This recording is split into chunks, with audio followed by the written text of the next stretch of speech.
Hello everyone, welcome to the chemistry times. हम discuss कर रहे थे एचटेट पीजीटी केमिस्ट्री 2021 के सॉल्यूशन को, तो उसी सॉल्यूशन को हम आगे कंटिन्यू करते हैं। 91 से 120 तक क्वेश्चंस को हम फर्स्ट पार्ट में डिस्कस कर चुके हैं। बाकी के जो बचे हुए 30 क्वेश्चंस हैं वो हम इस क्लास में कंटिन्यू करेंगे। तो चलिए स्टार्ट करते हैं क्लास को। तो देखो फर्स्ट क्वेश्चन क्या है आज का, कि number of molecules in 100 ml of each of O2 यानी कि ऑक्सीजन, अमोनिया, NH3 और CO2 carbon dioxide eight STP. STP क्या होता है? Standard temperature pressure condition. ठीक है, तो अब ये बोला है कि अगर हम क्या करते हैं, ये अलग अलग गैसेस लेते हैं, जैसे O2 ले लिया, अमोनिया ले लिया, कार्बन डाइऑक्साइड ले लिया, और सबकी अमाउंट कितनी लिया आपने, सबका वॉल्यूम लिया है 100 ml। बट यहाँ पर जो कंडीशन रखी है आपने वो क्या रखी है? एसटीपी रखी है, यानी कि स्टैंडर्ड टेम्परेचर प्रेशर कंडीशन रखी है। तो इसने पूछा है कि किस में नंबर ऑफ मॉलिक्यूल्स ज़्यादा होंगे, सेम होंगे या अलग अलग आएंगे, मतलब ऑर्डर पूछा है कि क्या बनेगा। तो देखो जैसे फर्स्ट में तो आपको दिया है कि अमोनिया में सबसे ज़्यादा मोल्स बनेंगे, मॉलिक्यूल्स बनेंगे, और कार्बन डाइऑक्साइड में सबसे कम। फिर सेकंड ऑप्शन में आपको दिया है कि कार्बन डाइऑक्साइड के सबसे ज़्यादा होंगे और अमोनिया के कम होंगे। थर्ड ऑप्शन में आपको गिवन है कि सेम होंगे, और फिर फोर्थ ऑप्शन में आपको दिया है कि अमोनिया और कार्बन डाइऑक्साइड के सेम होंगे, बट दोनों के कम होंगे, किससे? ऑक्सीजन गैस से। तो देखो ये क्वेश्चन आप कैसे करोगे, ये क्वेश्चन जो बेस है, ये जो हम अवोगैड्रो लॉज पढ़ते हैं गैस के लिए, उसके ऊपर ये क्वेश्चन है। तो देखो अवोगैड्रो लॉ में क्या बताता है, ये हमें बताता है कि at same temperature and pressure, जब भी हम सेम टेम्परेचर और प्रेशर लेते हैं और इक्वल वॉल्यूम लेते हैं, जैसे अब देखो यहाँ पर क्या है, सेम टेम्परेचर प्रेशर ही हो गया सबके लिए, स्टैंडर्ड टेम्परेचर प्रेशर कंडीशन लिया ना, अलग अलग नहीं लिया हमने। और क्या है, सबका वॉल्यूम भी सेम है, कितना? 100 ml। तो इस केस में क्या रहता है, जो भी नंबर ऑफ मॉलिक्यूल्स आते हैं वो क्या रहते हैं, सबके सेम रहते हैं। देखो यहाँ पर लिखा हुआ भी है, at the same temperature and pressure balloons of, ये देखो बलून्स ले रखे हैं हमने, अलग अलग गैसेस के हैं। जैसे यहाँ पर ये हाइड्रोजन है, ये ऑक्सीजन है, और ये कार्बन डाइऑक्साइड है। इसमें यहाँ पर आप ये हाइड्रोजन के प्लेस पे अमोनिया ले लो। ठीक है, तो क्या है, देखो सबके लिए एसटीपी कंडीशन ले ली। ठीक है, एसटीपी कंडीशन पे जो वॉल्यूम होता है वो क्या होता है भाई, 22.4 लीटर होता है। ठीक है, जो वॉल्यूम होता है, तो यानी कि 1 मोल में कितना आएगा, ये आ जाएगा। यानी कि बेसिकली इसका मतलब ये है कि 22.4 लीटर का मतलब क्या है यहाँ पर, 1 मोल। 22.4 लीटर का मतलब क्या होता है, 1 मोल होता है एट एसटीपी। अब 100 ml के लिए पूछा है, तो 100 ml में तो सेम ही आएंगे, भले ही उनका मास कुछ भी हो। ठीक है, जैसे देखो मैं आपको ये करके दिखाती हूँ, अगर ये न्यूमेरिकली वैसे करने की नीड नहीं है, बट ये मैं सिर्फ आपको समझाने के लिए बता रही हूँ कि देखो क्या है, 20, अब यहाँ पर 100 ml दे रखा है, तो जो 22.4 लीटर होता है, ठीक है, अब इसका मतलब क्या होता है वॉल्यूम के केस में। ठीक है, एट एसटीपी क्या रहता है, इसका मतलब होता है 1 मोल। क्या मतलब रहता है भाई इसका? 1 मोल। अब यहाँ पर आप इसे क्या करो, आपको क्वेश्चन में एमएल में गिवन है ना, तो इसको एमएल में कन्वर्ट कर लो, तो ये बन जाएगा इतने एमएल। ठीक है, ये जब आप एमएल में मिलीलीटर में कन्वर्ट कर लोगे, ये किसके इक्वल है? 1 मोल के। अब आपको ये भी पता है कि 1 मोल के अंदर जो एंटिटी रहती है वो क्या रहती है? फिक्स रहती है, 6.022 इंटू 10⁻23, विच इज अवोगैड्रो नंबर। तो यानी कि 1 मोल किसके इक्वल हो जाएगा? 1 इंटू में एन। अब यहाँ पर 1 है, अगर ये 2 मोल होते तो 2 इंटू में एन होता। ठीक है, तो यहाँ पर 1 मोल ही है, तो 1 मोल का मतलब क्या है, जैसे देखो 1 डज़न है। अब 1 डज़न आप किसी भी सब्सटेंस का लेते हो, ठीक है, बनाना ले लो, एप्पल ले लो, और कोई आइटम ले लो, ठीक है, पेन हो गए, नोटबुक हो गए, बट 1 डज़न सबका क्या मतलब है कि 12 थिंग्स ही होता है। तो सेम ऐसे ही यहाँ पर 1 डज़न का मतलब क्या होता है? 1 डज़न का मतलब होता है 6.022 इंटू 10⁻23, विच इज़ अवोगैड्रो नंबर। तो इसका मतलब ये है कि इतने एमएल के अंदर जो 1 मोल है वो एंटिटी फिक्स रहेगी। अब 1 एमएल में अगर आप कैलकुलेट करोगे तो क्या आ जाएगा? Na, और डिवीजन में क्या आ जाएगा? 22,000 अपॉन में 400। आपको क्वेश्चन में क्या गिवन है? 100 एमएल। तो देखो 100 एमएल के लिए जब आप कैलकुलेट करोगे तो इनटू में क्या चला जाएगा? 100। तो देखो यहाँ पर मास की तो कोई बात ही नहीं हुई है, ठीक है, कि भाई अलग अलग गैसेज हैं तो उसके लिए अलग अलग आएंगे। तो अब ये जब आप तीनों गैसेज के लिए कैलकुलेट करोगे तो ये सेम ही आएगा। और वैसे सिंपली आपको बस ये ध्यान रखना है स्टेटमेंट के बेसिस पे ही। अगर किसी को मैथमेटिकली प्रूफ चाहिए था तो वो मैंने अभी करके बताया, बट ये आपको ध्यान रखना है कि क्या होता है, अगर सेम टेम्परेचर प्रेशर कंडीशन होती है तो इक्वल वॉल्यूम होता है उनका, तो उसमें क्या रहता है, इक्वल नंबर ऑफ मॉलिक्यूल्स होते हैं। तो इस क्वेश्चन का राइट आंसर क्या आ जाएगा अभी? Option number 3। नेक्स्ट क्वेश्चन देखते हैं हम यहाँ पर, द शेप ऑफ, अब देखो यहाँ पर शेप पूछी है, ये कॉपर का क्या दिया है अभी आपको? एक कॉम्प्लेक्स दिया है। अब देखो ये जो एंटिटी है इसमें क्या है, कैटायन और एनायन पार्ट बन रहा है, तो देखो ये इस तरह से आएगा कॉपर, ये अमोनिया NH3 4 टाइम्स, और यहाँ पर क्या है, इस पे +2 चार्ज आ जाएगा, क्योंकि सल्फेट जो होता है ये क्या होता है, -2 चार्ज होता है। अब इसकी यहाँ पर क्या पूछी है? शेप पूछी है, तो जो इसकी शेप आएगी वो देखो क्या है, अब यहाँ पर 4 लिगेंड्स लगे हैं। अब 4 लिगेंड्स लगे हैं तो 4 में आपको पता है, जब हम कोऑर्डिनेशन कॉम्प्लेक्सेस पढ़ते हैं तो यहाँ पर हमने 2 टाइप की ज्योमेट्री के बारे में पढ़ा है। एक तो क्या देखा है हमने कि यहाँ पर क्या हो सकता है, स्क्वायर प्लानर हो सकता है एक तो, और दूसरा क्या हो सकता है, टेट्राहेड्रल हो सकता है। तो देखो यहाँ पर क्या है, पिरामिडल तो होगा नहीं, ठीक है? पिरामिडल शेप में तो आपको पता है ना एक लोन पेयर होता है, तो यहाँ पर तो ये 4 लिगेंड्स है, तो ये तो बनेगा नहीं। हमने पढ़ा था 4 कोऑर्डिनेशन नंबर के लिए 2 ही जो ज्योमेट्री होती है, शेप होती है वो पॉसिबल है, एक टेट्राहेड्रल और एक कौन-सी स्क्वायर प्लैनर। तो अब यहाँ पर देखो जो ऑक्टाहेड्रल है और पिरामिडल है, ये तो ऑप्शन वैसे ही कट हो गया, यहाँ से चेक करते हैं कि 4 लिगेंड्स है। अब बचा क्या है यहाँ पर देखो, स्क्वायर प्लैनर और टेट्राहेड्रल में से, तो जो टेट्राहेड्रल है इसके लिए जो हाइब्रिडाइजेशन है वो कितनी होनी चाहिए, sp3, और स्क्वायर प्लैनर के लिए जो हाइब्रिडाइजेशन है वो क्या आनी चाहिए, dsp2। तो अब हम यहाँ पर इसकी हाइब्रिडाइजेशन चेक कर लेते हैं, उससे हमें पता लग जाएगा कि ये स्क्वायर प्लैनर बनेगा या फिर sp3 बनेगा। तो देखो यहाँ पर क्या हो जाएगा, जब आप यहाँ पर कॉपर की ऑक्सीडेशन स्टेट कैलकुलेट करोगे तो जो अमोनिया होता है इस पे ये कैसा लिगेंड होता है, न्यूट्रल होता है। तो इसके लिए जो चार्ज आएगा वो 0 होगा, तो यानी कि कॉपर क्या आ जाएगा, +2 ऑक्सीडेशन स्टेट में ही आ जाएगा, ठीक है? अब जो कॉपर होता है इसकी जो नॉर्मल ग्राउंड स्टेट में अगर इसकी कॉन्फ़िगरेशन की बात करें तो वो क्या होती है, 3d10 4s1 होती है, ठीक है? अब यहाँ पर क्या है, ये +2 ऑक्सीडेशन स्टेट है, एक्साइटेड स्टेट में, तो इसमें से क्या है देखो, +2 यानी कि 2 इलेक्ट्रॉन चले जाएँगे, ग्राउंड स्टेट पे देखो ये होती है। अब 2 इलेक्ट्रॉन इसमें से रिमूव करने हैं, यानी कि एक यहाँ से जाएगा और एक यहाँ से, तो ये बच गया 3d9। तो जब आप ये इलेक्ट्रॉन्स को फिल करते हो, ठीक है, ऑर्बिटल्स में, तो ये कैसे बनेगा देखो, यहाँ पर ये बन गया 3d ऑर्बिटल, फिर आता है यहाँ पर 4s और फिर आता है यहाँ पर 4p। अब देखो 3d9 है, इसका मतलब क्या है कि यहाँ पर d में क्या है, पहले सब में सिंगल फिल इलेक्ट्रॉन होंगे, फिर इसके बाद पेयरिंग स्टार्ट होगी, तो पेयरिंग करने पर देखो ये वाला एक इलेक्ट्रॉन क्या रह गया है, अनपेयर्ड रह गया है। तो अब क्या होता है, ये जब हम 12th क्लास में कोऑर्डिनेशन कॉम्प्लेक्स पढ़ते हैं तो वहाँ पर हम ये एक्सेप्शन के केसेस पे ये वाला कॉम्प्लेक्स को स्टडी करते हैं। तो क्या होता है, ये वाला जो एक सिंगल इलेक्ट्रॉन रहता है ना, ये एक्साइट होकर कहाँ चला जाता है, इस p ऑर्बिटल के लास्ट ऑर्बिटल में चला जाता है, और यहाँ पर क्या होता है, ये वैकेंट हो जाता है ये वाला ऑर्बिटल। अब जब ये ऑर्बिटल वैकेंट हो गया है तो इसका मतलब क्या है कि जो अमोनिया लिगेंड है, ठीक है, ये एक लिगेंड यहाँ पर अप्रोच करेगा, एक यहाँ पर और 2 ये यहाँ पर आ जाएँगे, और इसमें तो क्या था भई, यहाँ पर ये सिंगल इलेक्ट्रॉन चला गया था जंप होकर। तो अब यहाँ पर देखो इसने कौन-कौन से ऑर्बिटल्स को यूज़ किया है, एक डी और एक एस ऑर्बिटल और 2 यहाँ पर यूज़ किए इसने पी, तो ये क्या बन गया, dsp2। और dsp2 जो हाइब्रिडाइजेशन होती है वो किसके लिए होती है भई, वो होती है स्क्वायर प्लैनर ज्योमेट्री के लिए। तो यानी कि इस क्वेश्चन का जो राइट आंसर आएगा वो क्या आ जाएगा भई, ऑप्शन नंबर फर्स्ट, ठीक है? नेक्स्ट क्वेश्चन देखते हैं अब यहाँ पर। देखो ये क्वेश्चन रिपीट ही क्वेश्चन है, एचटेट के एग्ज़ाम में आया हुआ है, और ये हमने लास्ट वीडियो में भी डिस्कस किया था जब हम 2021 के सॉल्यूशन को डिस्कस कर रहे थे। तो देखो इसमें क्या है, यहाँ पर ये एक इक्वेशन दी हुई है, यानी कि आपको एक रिएक्शन दी हुई है, ठीक है? नाइट्रोजन का ऑक्साइड और यहाँ पर डीकम्पोजिशन रिएक्शन हो रहा है, और इसने पूछा है कि रेट ऑफ प्रोडक्शन बताना है किसके लिए, NO2 के लिए। तो देखो रेट को हम कैसे लिखते हैं किसी भी इक्वेशन के, रेट को ऐसे लिखते हैं, यानी कि जो भी यहाँ पर क्या होता है भई, यहाँ पर देखो NO2 के लिए पूछा है तो मैं डायरेक्ट इसी के लिए लिख रही हूँ, पूरी इक्वेशन का नहीं लिख के बता रही कि किस तरह से रिएक्टेंट कंज्यूम होता है तो कैसे लिखते हैं, और प्रोडक्ट के लिए कैसे लिखते हैं। सिर्फ यहाँ पर किसकी बात हुई है, रेट की और NO2 की, तो मैं सिर्फ इसी का रिलेशन लिख रही हूँ। तो यहाँ पर देखो रेट जो है, यहाँ पर NO2 का प्रोडक्शन है, प्रोडक्ट में क्या होता है, अमाउंट बनती है ना, प्रोडक्ट बनते हैं, तो यानी कि ये तो पॉजिटिव ही आएगा। अब जो भी यहाँ पर कोफिशिएंट होता है वो इस तरह से आ जाता है 1/4, और यहाँ पर क्या लिखते हैं, d/dt ऑफ NO2 की कंसंट्रेशन, ठीक है? तो d/dt ऑफ, अब देखो रेट आपको गिवन है, क्वेश्चन में कितना गिवन है, 6.79 इंटू 10⁻⁴ मोल लीटर पर मिनट, और यहाँ पर जो 1/4 इंटू में आपको क्या करना है, ये NO2 की कंसंट्रेशन कैलकुलेट करनी है। तो अब ये 4 क्या है, इधर देखो डिवीजन में है, इधर जाके क्या हो जाएगा, मल्टीप्लाई में, और जब आप इसे सॉल्व करोगे तो ये सॉल्व करके आपके पास क्या आ जाएगा, ऑप्शन नंबर 2। नेक्स्ट क्वेश्चन देखते हैं, the correct order of decreasing basic strength of following compounds is. देखो यहाँ पर इस क्वेश्चन में आपको 4 कंपाउंड्स गिवन है और ऑर्डर लगाना है बेसिक स्ट्रेंथ का, डिक्रीजिंग ऑर्डर लगाना है। तो हम बेसिक स्ट्रेंथ को कैसे चेक करते हैं, availability of lone pair of electron, यानी कि जिसके पास lone pair of electrons available होंगे फॉर डोनेशन, वो उतना ही अच्छा क्या होगा, बेसिक इन नेचर होगा, उसकी बेसिक स्ट्रेंथ उतनी ही ज़्यादा आएगी। तो देखो जैसे फर्स्ट जो कंपाउंड आपको गिवन है, इसमें यहाँ पर क्या है, ये जो loan pair of electron present होंगे नाइट्रोजन के पास, इस लोन पेयर की वजह से यहाँ पर ये क्या कर रहा है भाई, 6 पाई इलेक्ट्रॉन सिस्टम बना रहा है, और यहाँ पर ये क्या हो जाएगा, इसकी वजह से ये एरोमेटिक कंपाउंड बन जाएगा। क्या बन जाएगा भाई, एरोमेटिक कंपाउंड बन जाएगा। तो यानी कि ये तो एरोमेटिसिटी शो करने में, एरोमेटिसिटी दिखाने में क्या हो रहा है, इन्वॉल्व हो रहा है लोन पेयर ऑफ इलेक्ट्रॉन, तो ये तो आएगा नहीं, यानी कि इसकी तो बेसिक स्ट्रेंथ ज़्यादा आएगी नहीं।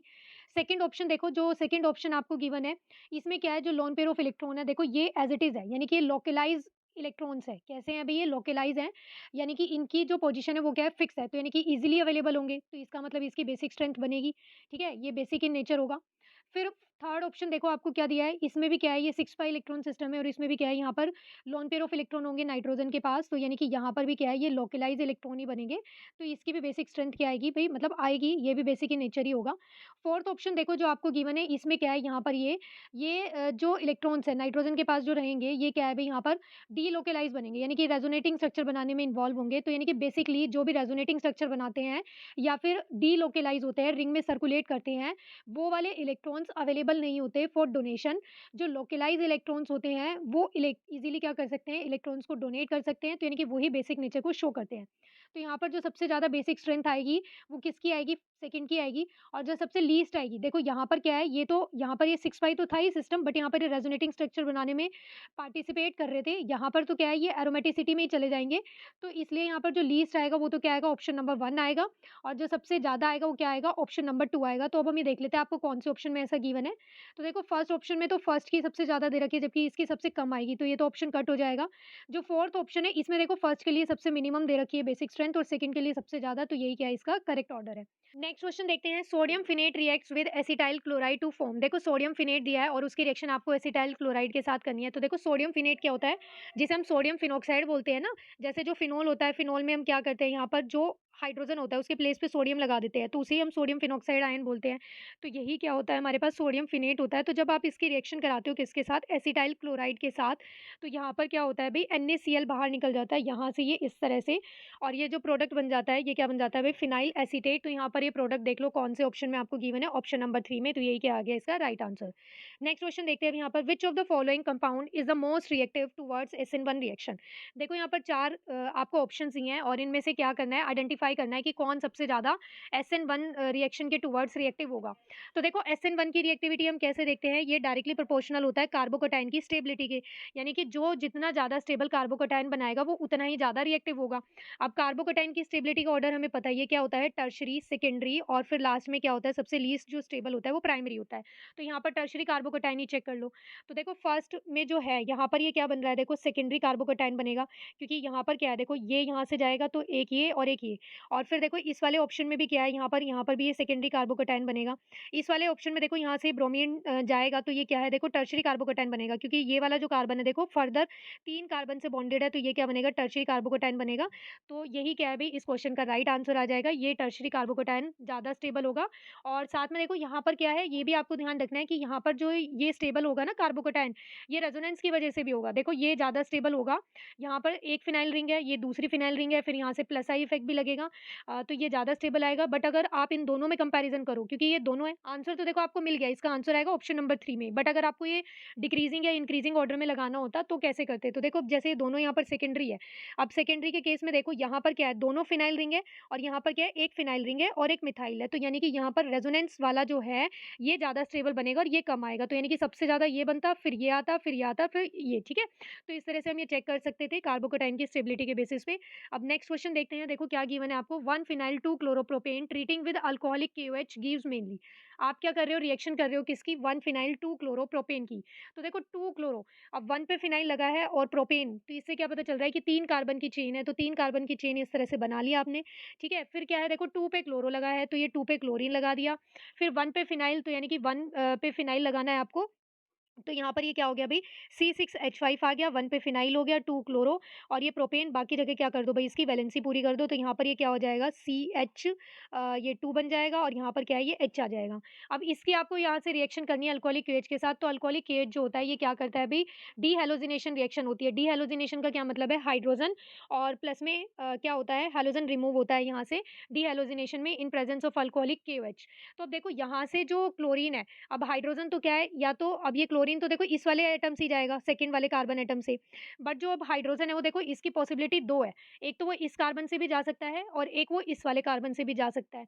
अब आपको यहाँ पर चेक ये करना है, ये हम कैसे पता करते थे, सेटजेफ रूल के अकॉर्डिंग, कि जो जितनी ज़्यादा सब्स्टिट्यूटेड अल्कीन बनेगी वो उतना ही ज़्यादा स्टेबल प्रोडक्ट बनाएगा। तो देखो सब्स्टिट्यूटेड अल्कीन कब बनेगी, जब इस वाले पोजीशन से हाइड्रोजन एलिमिनेट होगा, यहाँ से जाएगा, तो देखो इस वाले कार्बन से अगर हाइड्रोजन जाता है, तो इस वाले कार्बन पे तो क्या है, देखो सिर्फ क्या है, दोनों साइड पे हाइड्रोजन आ जाएगी, क्योंकि CH3 है ना, एक हाइड्रोजन जाएगा और एक क्लोरीन यहाँ से जाएगा, तो कार्बन-कार्बन डबल बॉन्ड तो हो गया, बट यहाँ पर क्या है, दोनों साइड पे हाइड्रोजन आ गई।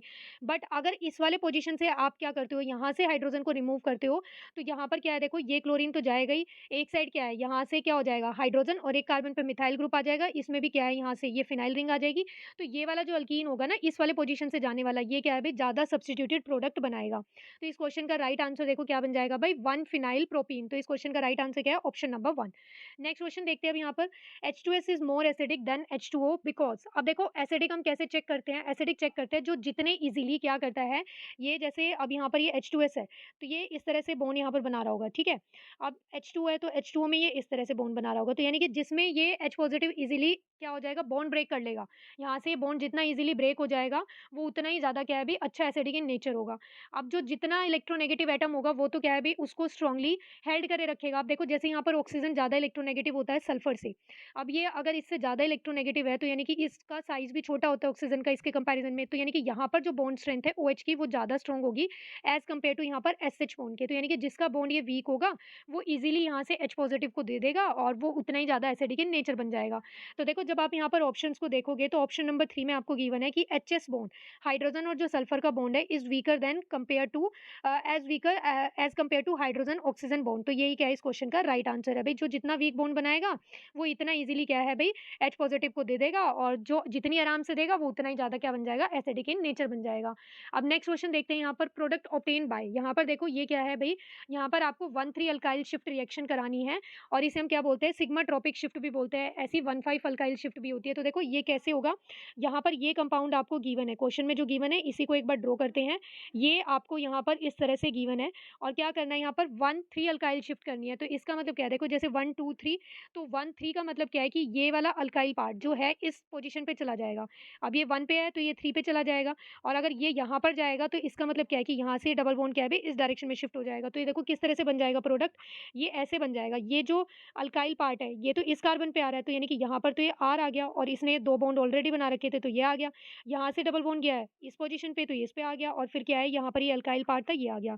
तो अब देख लो ये आपको कौन से ऑप्शन में गिवन है। तो देखो ये आपको गिवन है ऑप्शन नंबर 3 में, तो यही क्या है बे, इसका राइट आंसर हो जाएगा। नेक्स्ट क्वेश्चन देखते हैं अब यहाँ पर क्या है। ये रिएजेंट के बेसिस पे क्वेश्चन है, जो हम टेस्ट वगैरह करते हैं ना पहचानने के लिए कि कौन से फंक्शनल ग्रुप है, वो वाला क्वेश्चन है ये। तो देखो फर्स्ट में आपको क्या दिया है, अमोनिकल क्या दे रखा है, सिल्वर नाइट्रेट। तो देखो सिल्वर नाइट्रेट जो हम करते हैं, वो किसके लिए करते हैं, अल्डिहाइड ग्रुप के लिए, जिसमें सिल्वर मिरर टेस्ट भी बोलते हैं जिसको। तो ए का तो क्या आ जाएगा, सेकंड आ जाएगा। फिर देखो इसके बाद अगर आपको HiO4 का नहीं पता, तो और देखो ईज़ी हो सकता है, अल्कलाइन KMnO4। ये तो क्या होता है भई, हम डबल बॉन्ड के उसके लिए करते हैं, डबल बॉन्ड से क्या करते हैं, अनसैचुरेटेड से सैचुरेटेड कंपाउंड में चेक करने के लिए, तो ये क्या है, सी का 4th आ जाएगा, ठीक है।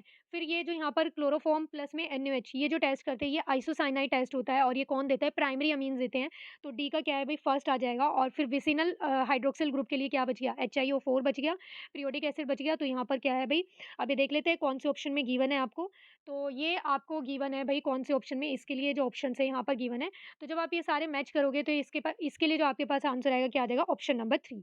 नेक्स्ट क्वेश्चन देखते हैं अब यहाँ पर, for a gas phase reaction. यहाँ पर देखो एक रिएक्शन हो रही है, डिकम्पोजिशन रिएक्शन है किसका, फास्फोरस पेंटाक्लोराइड का।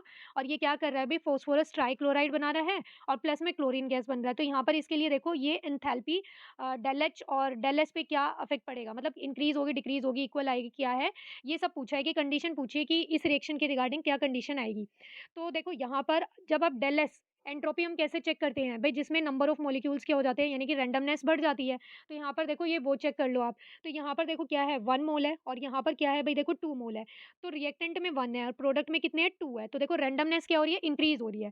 अगर एंट्रोपी इंक्रीज हो रही है, तो इसका मतलब क्या है कि जो एंट्रोपी की वैल्यू है, वो ग्रेटर देन 0 होगी। इंक्रीज होने का मतलब यही तो है, वो बढ़ रही है। तो अब देखो यहाँ पर जब आप ऑप्शन देखोगे, तो आपको एक ही ऑप्शन में एंट्रोपी इंक्रीज दी हुई है। कौन से ऑप्शन में, ऑप्शन नंबर 4 में। तो यही क्या है, इसका राइट आंसर आ जाएगा। यहाँ पर देखो मैं आपको एक चीज़ और बताती हूँ कि अगर डेल एच के बेसिस पे अगर आपको देखना होता, डेल एच देखना होता अगर, या फिर किसी और ऑप्शन में भी ये होता, तो आप ये कैसे चेक कर सकते थे। तो देखो डेल एच और जो नंबर ऑफ मोल्स होते हैं उसके बीच में एक रिलेशन होता है क्या, del H is equal to में ये क्या होता है, डेल यू प्लस में del N G R T. तो यहाँ से आप क्या चेक कर लो, नंबर ऑफ मोल्स ऑफ, ये चेक कर लो, ये क्या होता है, प्रोडक्ट वाले में से रिएक्टेंट वाले गैशियस मोल्स ही चेक करते हैं सिर्फ, प्रोडक्ट में से क्या करते हैं, रिएक्टेंट वाले माइनस कर देते हैं। तो देखो जब यहाँ पर आप ये कैलकुलेट करोगे तो प्रोडक्ट में कितने हैं, देखो 2 है, और यहाँ पर रिएक्टेंट में कितने हैं, 1 है, तो यानी कि डेल एन जी की वैल्यू क्या आएगी, देखो पॉजिटिव आएगी, डेल एन जी की वैल्यू कैसी आएगी, पॉजिटिव आएगी यहाँ पर, ठीक है। और ये डेल यू में ऐड हो रही है। अब यहाँ पर क्या है, डेल एच क्या है, अब देखो ये वैल्यू अगर पॉजिटिव आ रही है और बीच में प्लस का ही साइन है, तो यानी कि ये वैल्यू भी क्या आएगी, प्लस ही आएगी, यानी कि बड़ी आएगी। तो यानी कि जब डेल एन जी बड़ा होगा तो डेल एच की वैल्यू भी क्या आएगी, ग्रेटर देन 0 आएगी। तो इस क्वेश्चन का राइट आंसर क्या बन गया भाई, ऑप्शन नंबर 4। क्वेश्चन देखते हैं, select the correct order of acidic strength of following oxides. देखो यहाँ पर आपको कुछ ऑक्साइड्स दिए हुए हैं और इसमें क्या करना है, एसिडिक स्ट्रेंथ का ऑर्डर लगाना है। तो देखो एसिडिक स्ट्रेंथ का ऑर्डर जब लगाना है और ऑक्साइड आपको गिवन है तो ऑक्सीडेशन स्टेट चेक कर लो। जितनी ये डायरेक्टली प्रोपोर्शनल होता है किसके, एसिडिक स्ट्रेंथ के, जिसकी जितनी ज़्यादा ऑक्सीडेशन स्टेट आएगी वो उतना ही ज़्यादा क्या होगा, एसिडिक इन नेचर होगा। तो इसके according option number 4 right answer आ जाएगा, क्योंकि यहाँ पर देखो जो सल्फर है इसकी ऑक्सीडेशन स्टेट +6 आएगी, कार्बन की यहाँ पर +4 आएगी, और यहाँ पर जब बोरोन की चेक करेंगे तो बोरोन की कितनी आ जाएगी भाई, देखो 2x और ये -6 जाएगा, यानी कि तो इसकी +3 आ जाएगी। तो यानी कि यहाँ पर ये सबसे ज़्यादा किसकी आ गई, सल्फर ट्राइऑक्साइड, फिर कार्बन डाइऑक्साइड और फिर लास्ट में क्या आएगा, B2O3। बाकी में भी आप चेक करके देख लेना। इसका राइट आंसर क्या है, ऑप्शन नंबर 4। नेक्स्ट क्वेश्चन देखते हैं। यहाँ पर देखो ये क्वेश्चन भी एचटेट में रिपीट ही क्वेश्चन है और ये इसके सॉल्यूशन को भी हमने डिस्कस किया हुआ है, और आई थिंक ये हमने 2022 का जो सॉल्यूशन डिस्कस किया था उसमें आया हुआ है ये, ठीक है।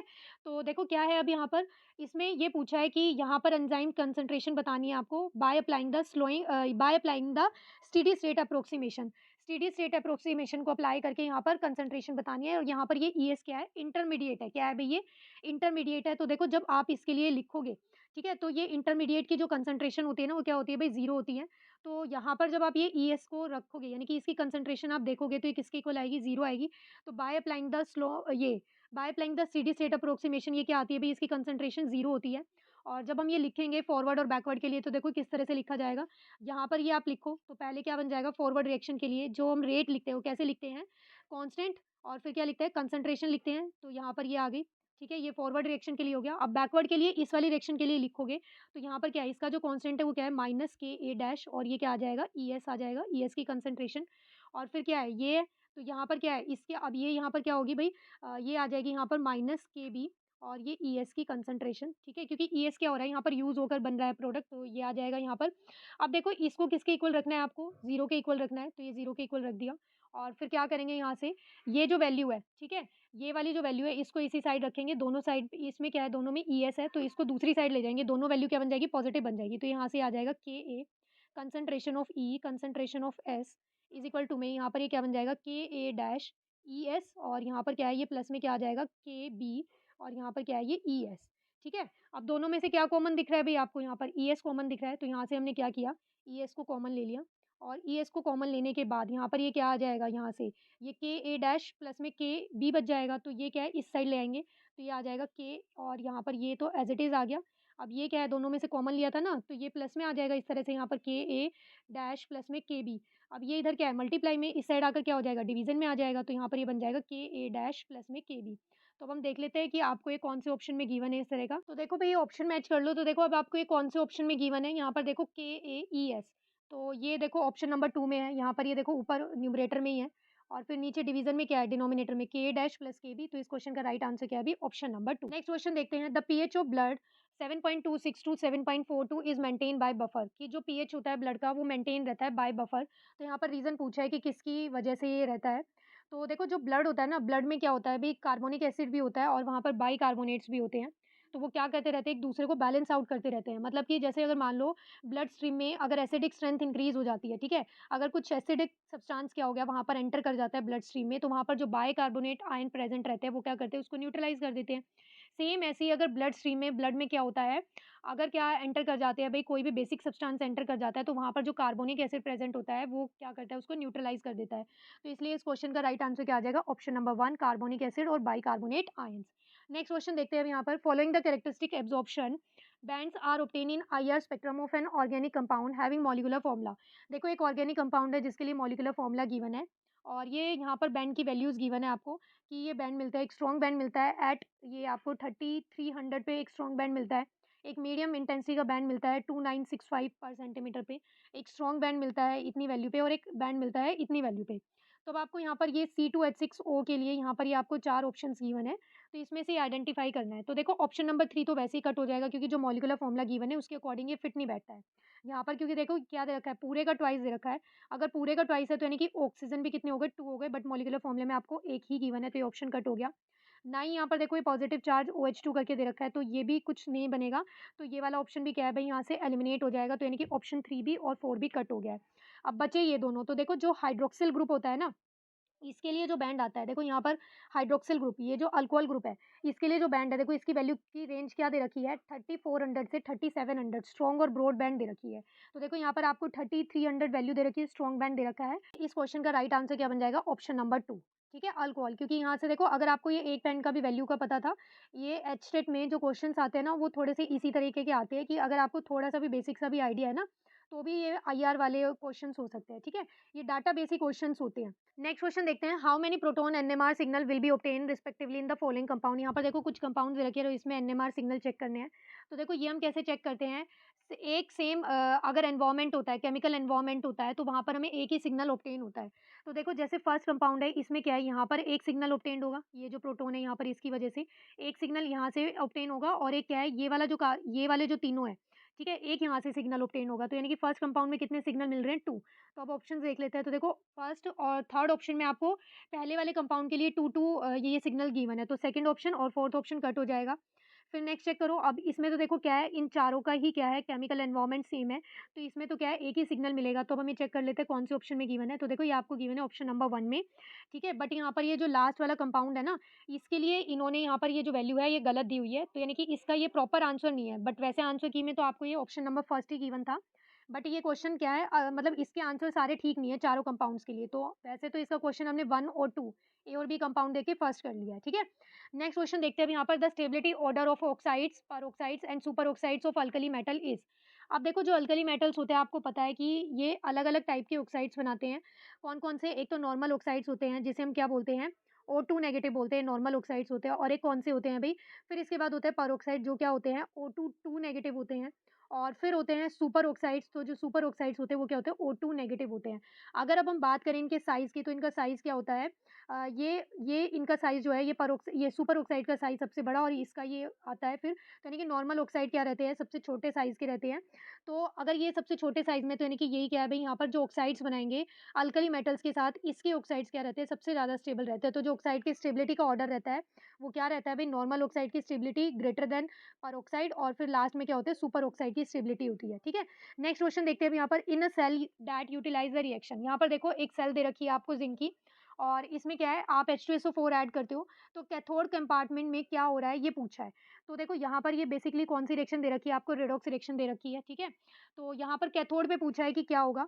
तो जब भी देखो ये इस तरह से रिएक्शन आपको गिवन है, उसने क्या बोला है, H2SO4 ऐड कर रहे हो, तो इसका मतलब क्या है कि अकॉर्डिंग टू द ली-चैटलियर प्रिंसिपल, देखो जब भी हम रिएक्टेंट की अमाउंट को या फिर कंसंट्रेशन को इंक्रीज़ करते हैं, तो क्या होगा, प्रोडक्ट की कंसंट्रेशन क्या होगी, बढ़ेगी, तो यानी कि प्रोडक्ट ज़्यादा बनेगा। तो प्रोडक्ट ज़्यादा बनेगा तो इसका मतलब क्या है, equilibrium will shift in the right direction, तो इक्विलिब्रियम क्या है, फॉरवर्ड डायरेक्शन में जाएगा, ठीक है। H2SO4 ऐड कर रहे हो ना, तो यानी कि ज़्यादा से ज़्यादा क्या बनेगा, प्रोडक्ट बनेगा। जितना ज़्यादा प्रोडक्ट बनेगा यानी कि फॉरवर्ड डायरेक्शन में जाएगी, यानी कि राइट में रिएक्शन जाएगी। तो अब जिस भी ऑप्शन में राइट दिया हुआ है आपको, वो वाला ऑप्शन रख लो। तो देखो shift equilibrium to the right, ये ऑप्शन हो सकता है, इसमें भी राइट बता रखा है।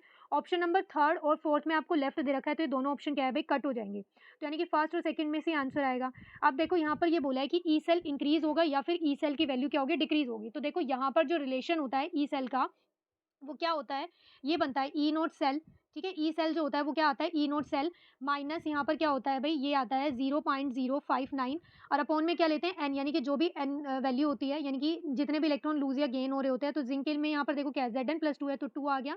फिर क्या होता है यहाँ पर लोग, और कंसंट्रेशन ऑफ प्रोडक्ट, और अपॉन में क्या आती है, कंसंट्रेशन ऑफ रिएक्टेंट। तो यहाँ पर प्रोडक्ट क्या है भाई, Zn+2 है, और रिएक्टेंट क्या है, यहाँ पर H पॉजिटिव आयन है, और इसका ट्वाइस। अब उसने क्या बोला है, H पॉजिटिव की कंसंट्रेशन इंक्रीज होगी। देखो एसिड ऐड करोगे तो H पॉजिटिव आयन की कंसंट्रेशन इंक्रीज होगी। इसका मतलब क्या है कि जब आप ये बढ़ाओगे, तो ये वैल्यू यहाँ पर देखो नेगेटिव में है, तो यानी कि इसका मतलब क्या है कि ये पूरी होल वैल्यू क्या आएगी, उतनी छोटी आएगी, क्योंकि ये नीचे डिवीजन में है ना। तो ये जितना बढ़ाओगे आप, जितना इंक्रीज करोगे, ये पूरे की वैल्यू क्या आएगी, उतनी कम आएगी।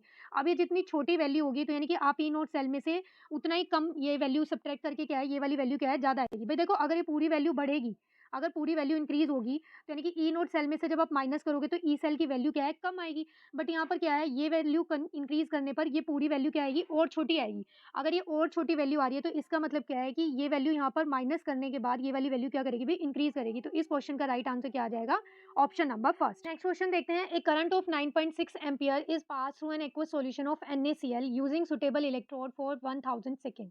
गिवन दैट 1 फराडे की आपको वैल्यू गिवन है, और यहाँ पर NaOH का मॉलिक्यूलर वेट भी गिवन है आपको। तो यहाँ पर देखो क्या बताना है कि जब आप एक्वस NaCl का सॉल्यूशन लेते हो और उसमें से इतनी इलेक्ट्रिसिटी, इतने करंट को पास कराते हो 1000 सेकंड के लिए, तो यहाँ पर कितना NaCl जो है वो डिपॉजिट हो जाएगा। तो ये देखो, ये कैलकुलेट करने के लिए अपने पास एक फॉर्मूला होता है। क्या होता है, W इज इक्वल टू में ZIT। क्या होता है भाई, W इज इक्वल टू में ZIT। I क्या है यहाँ पर, करंट है। T क्या है यहाँ पर, टाइम है। और Z क्या होता है यहाँ पर, इलेक्ट्रोकेमिकल इक्विवेलेंट होता है। क्या होता है भाई, इलेक्ट्रोकेमिकल इक्विवेलेंट होता है। और ये हम कैसे कैलकुलेट करते हैं, ये हम कैलकुलेट करते हैं इक्विवेलेंट वेट अपॉन में क्या करते हैं, जो भी फैराडे कांस्टेंट होता है वो लेते हैं। तो यानी कि फॉर्मूला बन जाएगा ये, ठीक है। और W क्या है, यानी कि जो भी अमाउंट क्या होती है यहाँ पर डिपॉजिट होती है। तो देखो अब यहाँ पर जो इक्विवेलेंट वेट है, यहाँ पर आपको किसके लिए कैलकुलेट करना पड़ेगा, NaOH के लिए। इसका मॉलिक्यूलर इक्विवेलेंट वेट कैसे कैलकुलेट करते हैं, मॉलिक्यूलर वेट। तो इसका मॉलिक्यूलर वेट कितना है, 40। और अपॉन में देखो, अब यहाँ पर जो एन फैक्टर है इसके लिए, एन फैक्टर क्या है, देखो Na पॉजिटिव OH नेगेटिव है, एक ही इलेक्ट्रॉन गेन और लूज कर रहा है, तो एन फैक्टर की वैल्यू क्या है, 1। तो यानी कि यहाँ पर जो इसके लिए इक्विवेलेंट वेट आएगा वो कितना आ जाएगा भाई, 40 आ जाएगा। और अपॉन में क्या करना है, देखो यहाँ पर अपॉन में आपको ये लेना है क्या भाई, फैराडे वैल्यू। तो ये कितनी होती है, 96,500। और मल्टीप्लाई में क्या करना है, करंट। तो करंट आपको कितना गिवन है, 9.6 एम्पियर। और मल्टीप्लाई में क्या करना है, 1000 सेकंड टाइम। तो जब आप इसे सॉल्व करोगे पूरा कट वगैरह करके, तो आपके पास क्या आ जाएगा, यहाँ पर सिर्फ 4 आएगा, ठीक है। तो 4 बचेगा। तो इस क्वेश्चन का राइट आंसर क्या आ गया अभी, ऑप्शन नंबर 3। नेक्स्ट क्वेश्चन देखते हैं। Identify the correct statement for elemental sodium. यहाँ पर देखो, एलिमेंटल सोडियम के लिए आपको कुछ स्टेटमेंट्स गिवन है, करेक्ट वाली आइडेंटिफाई करनी है। फर्स्ट गिवन है, it is a strong oxidising agent. तो ये तो गलत है। ये क्या करता है अभी, आपको पता है जो सोडियम मेटल होता है इसकी टेंडेंसी क्या होती है, इलेक्ट्रॉन को लूज करने की। यानी कि ये क्या करता है, ऑक्सीडेशन। अगर ये ऑक्सीडेशन कर रहा है तो इसका मतलब क्या है कि ये रिड्यूसिंग एजेंट होता है, ना कि ऑक्सीडाइजिंग एजेंट। तो फर्स्ट ऑप्शन तो रॉन्ग हो गया। सेकंड आपको दिया है, it can be extracted bye electrolysis of aqueous solution. यानी कि एलिमेंटल सोडियम की बात कर रहा है ना। तो देखो, एलिमेंटल सोडियम कंपाउंड की बात नहीं कर रहा है, वो कंपाउंड में तो इलेक्ट्रोलिसिस कर सकते हैं, जैसे सोडियम क्लोराइड हो गया। बट यहाँ पर एलिमेंटल सोडियम की बात कर रहा है, तो आपको पता है कि सोडियम क्या होता है, रिएक्टिव इन नेचर होता है ये बहुत ज़्यादा। तो ये वाटर के साथ क्या है, एकदम से विग्रस रिएक्शन करेगा। तो ये वाला ऑप्शन भी नहीं हो सकता। फिर नेक्स्ट दिया है, its density is lower than potassium. ये भी गलत है। इसका फोर्थ ऑप्शन राइट आंसर आएगा, इट इज इजीली ऑक्सीडाइज। अभी बताया ना कि सोडियम क्या होता है, मेटल है ये, ठीक है। और एस ब्लॉक एलिमेंट है। तो एस ब्लॉक एलिमेंट्स आपको पता है क्या होते हैं, इलेक्ट्रोपॉजिटिव इन नेचर होते हैं। इनका मेटालिक कैरेक्टर सबसे ज़्यादा होता है, इलेक्ट्रॉन को लूज करने की इनकी टेंडेंसी होती है। तो ये क्या होगा भी, इजीली ऑक्सीडाइज होगा और किसकी तरह एक्ट करेगा, रिड्यूसिंग एजेंट की तरह। तो इस क्वेश्चन का राइट आंसर क्या है, ऑप्शन नंबर 4। नेक्स्ट क्वेश्चन देखते हैं यहाँ पर, विच of the following is not an permissible arrangement of electron in an atom. देखो ये पूछा है कि यहाँ पर इनमें से कौन सा सेट करेक्ट नहीं है। तो देखो, सेट करेक्ट चेक करने के लिए आप पहले ये चेक कर लो कि एन और एल की वैल्यू डिफरेंट है या नहीं है, क्योंकि एल और जो एल है इनकी value can not be same, इनकी वैल्यू सेम नहीं हो सकती। तो देखो, सब में ही एन और एल की वैल्यू आपको डिफरेंट दी हुई है। अब यानी कि एन और एल की वैल्यू में तो कोई मतलब वो है नहीं भाई, कमी नहीं है इसमें तो, ठीक है, इससे आंसर आएगा नहीं। अब एम की वैल्यू चेक करेंगे, तो एम की वैल्यू आप कैसे चेक करते हो, माइनस एल से प्लस एल वैल्यू होती है। तो अब ये चेक करते हैं। तो देखो, फर्स्ट केस में क्या है, -2। तो यहाँ से देखो एल की वैल्यू क्या बनेगी, -2 से +2 बनेगी। तो यानी कि -2 पॉसिबल है, तो ये तो करेक्ट है।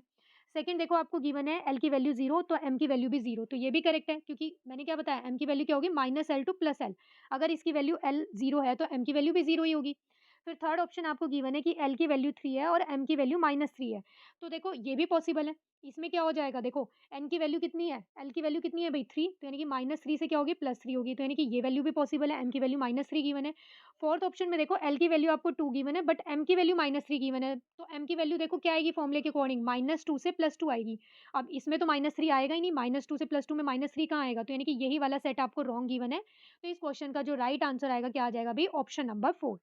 नेक्स्ट क्वेश्चन देखते हैं अब यहाँ पर, विच of the following complex is not a chelate. तो जो चिलेट कॉम्प्लेक्स होते हैं वो आपको पता है क्या करते हैं भाई, रिंग लाइक स्ट्रक्चर बना लेते हैं, ठीक है। तो देखो अब यहाँ पर क्या हो जाएगा, फर्स्ट में आपको क्या दिया है, डाइमिथाइल ग्लाइयो ये दिया है। तो ये तो बनाता ही है, ये चिलेट लिगेंड ही होता है, तो ये तो आएगा नहीं इसका आंसर, ठीक है। सेकंड में आपको क्या दिया है, ईन दिया है, इथाइलिन डायमीन टेट्रा थियोसाइनाइटो दिया है। तो ये भी क्या है भाई, चिलेट रिंग ही बनाता है, तो ये ऑप्शन भी नहीं होगा इसका। फिर देखो 4th ऑप्शन में डाइग्लाइसिन दिया है आपको, तो ये ऑप्शन भी नहीं आएगा। फिर देखो 4th ऑप्शन में जो आपको सारे लिगेंड्स दिए हैं, वो कैसे दिए हैं? मोनोडेंटेंट दिए हैं। टेट्रा अमीन, अमीन क्या होता है? मोनोडेंटेंट होता है। डाइक्लोरो यानी कि यहाँ पर जो क्लोरीन है, ये भी क्या होता है? मोनोडेंटेंट होता है। तो यानी कि ये चिलेट इफेक्ट नहीं शो करेंगे, चिलेट लिगेंड नहीं बनाते ये। तो इस क्वेश्चन का राइट आंसर क्या आ जाएगा अभी? Option number 3। नेक्स्ट क्वेश्चन देखते हैं। फॉर द नॉन स्टिक्योमेट्रिक रिएक्शन, यहाँ पर देखो आपको एक ये रिएक्शन गिवन है और इसके लिए काइनेटिक डाटा गिवन है और यहाँ पर क्या दे रखा है? आपको रेट ऑफ रिएक्शन पता करनी है इस डाटा के बेसिस पे। तो देखो ये हम कैसे पता करते हैं? जो रेट लो एक्सप्रेशन होता है रेट लिखने के लिए, ठीक है? किसी भी रिएक्शन का वो क्या क्या होता है भई? वो होता है, हम इस तरह से लिखते हैं, रेट इज़ इक्वल टू में, यानी कि रेट कांस्टेंट होता है। फिर जो भी रिएक्टेंट होते हैं उनकी कंसंट्रेशन लेते हैं और कोएफिशिएंट जो भी होता है उसको पावर में लिखते हैं। तो जैसे यहाँ पर ये है, तो यहाँ पर ये इस तरह से लिखेंगे, तो यानी कि ये क्या बन जाएगा? यहाँ पर हमें तो पता करना है कि इसके लिए रेट क्या आएगा, ठीक है? तो बेसिकली यहाँ पर क्या बन जाएगा? इस तरह से, यानी कि हमें पता नहीं है, ये एक्स और वाई की वैल्यू फाइंड आउट करनी है। तो इस तरह से लिखते हैं, ये ए और बी है, तो इसके लिए हम ये ऐसे लिखेंगे। तो अब देखो जो फर्स्ट कंडीशन गिवन है, यानी कि फर्स्ट जो आपको यहाँ पर ए और बी के लिए जो इनिशियल कंसंट्रेशन गिवन है और फिर इसके लिए रेट गिवन है, तो ये क्या गिवन है? इसको जो दे रखा है, इसको इस फॉर्म में लिख लेते हैं। ये जो डाटा गिवन है ना, इसको इस पैटर्न पे लिख लेते हैं। तो देखो ये क्या आ जाएगा? सबसे पहले आपको रेट लिखना है, तो यहाँ पर जब आप रेट लिखोगे तो R1, मैं यहाँ पर ये डायरेक्ट रेट ही लिख देती हूँ, जो रेट की वैल्यू गिवन है इसके लिए। कितनी गिवन है? 1.2 इंटू में 10⁻³ मोल पर लीटर पर सेकंड, यूनिट नहीं लिख रही मैं यहाँ पर, इज़ इक्वल टू में K। अब यहाँ पर A की कंसंट्रेशन कितनी गिवन है? 0.1 और यहाँ पर X एज़ इट इज़ आ जाएगा और फिर B की कंसंट्रेशन कितनी गिवन है? देखो 0.1 और ये Y एज़ इट इज़ आ गया। तो ये तो बन गई इक्वेशन 1। ऐसे ही अब आपको क्या करना है? सेकंड जो ये जो कंडीशन गिवन है ना, इसके लिए लिखो। तो इसके लिए वैल्यू क्या आ जाएगी? यहाँ पर रेट क्या है? देखो 1.2 इंटू में 10⁻³ और इज़ इक्वल टू में क्या है? ये K और फिर यहाँ पर जो A है वो कितना गिवन है आपको? देखो 0.1 X और यहाँ पर जो B गिवन है वो क्या है? अभी आपको गिवन है 0.2 और इसकी क्या आ जाएगी वैल्यू यहाँ पर? ये मतलब पावर कितनी आ जाएगी? Y। तो अब देखो क्या करना है, ये इक्वेशन 1 है और ये इक्वेशन 2 है, तो आप क्या करोगे? इक्वेशन 2 को 1 से डिवाइड कर दो, तो यानी कि 2 के डिवीज़न में क्या कर दो? ये 1 वाली इक्वेशन को रख दो। तो यहाँ पर जब आप ये रखोगे, तो ये क्या बन जाएगी? इस तरह से, ये यहाँ पर मैंने फर्स्ट इक्वेशन को यहाँ पर रख दिया इसके डिवीज़न में, तो ये बन जाएगा इस तरह से और यहाँ पर ये 0.1 Y। तो अब क्या हो जाएगा? ये वैल्यू तो सेम है, तो ये तो कैंसल हो जाएगी, K से K गया, यहाँ पर क्या आ जाएगा? 1 आ जाएगा, इज़ इक्वल टू में K से K गया, 0.1 X से 0.1 X कैंसल हो गया। अब यहाँ पर ये क्या आ जाएगा? 2 को 1 से डिवाइड करेंगे, क्या आ जाएगा भई? 2, तो 2 की पावर क्या आ गई? Y आ गई। तो अब देखो यहाँ पर इस Y की वैल्यू को पता करने के लिए कि क्या आएगी, हम क्या करते हैं, इस 1 को ऐसे लिख सकते हैं 2 की पावर 0, क्योंकि किसी भी की भी पावर 0 होती है तो उसका मतलब क्या होता है 1, A की पावर 0 भी 1 होता है, 100 की पावर 0 भी 1 होता है। तो यानी कि यहाँ पर मैं इस 1 को क्या लिख सकती हूँ, 2 की पावर 0 और इज़ इक्वल टू में क्या हो जाएगा? 2 की पावर Y। अब देखो बेस सेम होते हैं जब भी, तो हम उसकी पावर्स को क्या कर सकते हैं, कंपेयर कर सकते हैं। तो यहाँ से जो Y की वैल्यू आई है वो कितनी आ गई भई? 0। यहाँ से Y की वैल्यू कितनी आ गई आपके पास? 0 आ गई, ठीक है? तो यहाँ से पता चल गया, यानी कि जो Y की पावर 0 है, तो इससे आपको ये पता चल गया Y किसके लिए लिखा था हमने? B की कंसंट्रेशन के लिए, तो आपको ये पता चल गया कि क्वेश्चन में B की कंसंट्रेशन तो आएगी ही नहीं। यानी कि जो आप ये रेट निकाल रहे थे ना, इसके लिए C के लिए जो B की कंसंट्रेशन है वो तो आएगी नहीं। तो यहाँ पर देखो ऑप्शन जब आप चेक करोगे ना, तो एक ही ऑप्शन आपको ऐसा गिवन है जिसमें B है ही नहीं। तो इसका आंसर क्या आ जाएगा? Option number 2। बाकी अगर यहाँ पर मान लो Y की वैल्यू 0 नहीं होती या फिर अगर पूरा ही सॉल्व करना होता, तो देखो आप ये किस तरह से चेक करोगे?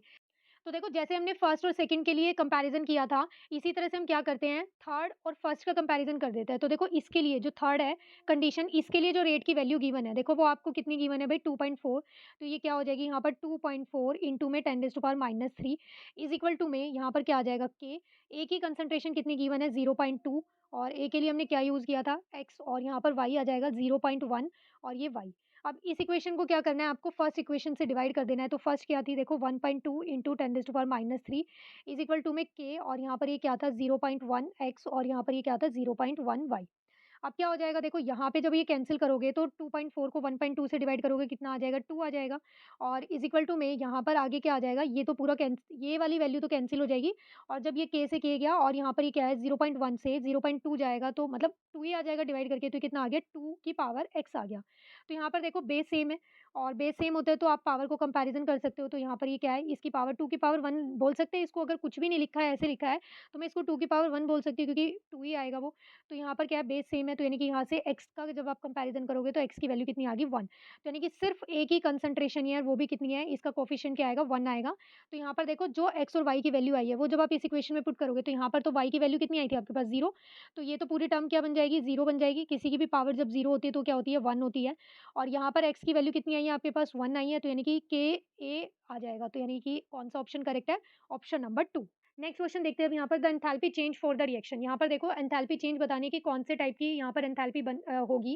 कार्बन ग्रेफाइट है, इसकी आप हाइड्रोजन के साथ रिएक्शन कर रहे हो और यहाँ पर ये क्या बन रहा है C2H6 बन रहा है।